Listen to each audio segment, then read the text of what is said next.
আসসালামু আলাইকুম। সবাই কেমন আছেন? আমি শহীদুল ইসলাম শাকিল। আজ অনেক দুঃখের সাথে বলছি, অনেক কষ্ট নিয়ে বলছি যে আমরা যারা প্যালেস্তাইনের জন্য দোয়া করি, প্যালেস্তাইনের দুঃখ কষ্ট নিয়ে কথা বলি,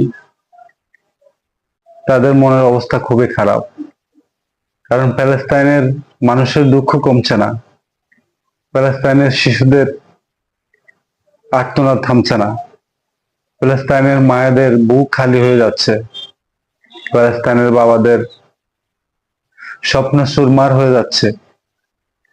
আপনি একটু অনুভব করে দেখেন, আপনার সন্তানের যদি অবস্থা হতো আপনার কেমন হতো? আপনার সন্তান যদি না খেয়ে থাকতো, না খেয়ে কঙ্কাল হয়ে যেত, আপনার কি অবস্থা হতো? আমরা সবাই দোয়া করি আল্লাহ যেন প্যালেস্তাইনের মানুষের জন্য রহমত করে, প্যালেস্তাইনকে যেন আল্লাহ মুক্ত করে। পৃথিবীর অনেক দেশ যারা একসময় প্যালেস্তাইনের বিপক্ষে ছিল, তারা কিন্তু এখন প্যালেস্তাইনের এই দুঃখ কষ্ট দেখে প্যালেস্তাইনের পক্ষে কথা বলতেছে, প্যালেস্তাইনকে স্বাধীন রাষ্ট্র হিসেবে ঘোষণা দিচ্ছে।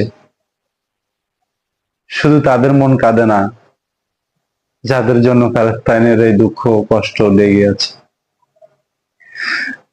তো প্রিয় ভাই ও বোনেরা, আপনারা তো প্যালেস্তাইনের জন্য কিছু করতে পারবেন না বাংলাদেশ থেকে, একটু দোয়া করবেন আল্লাহর কাছে।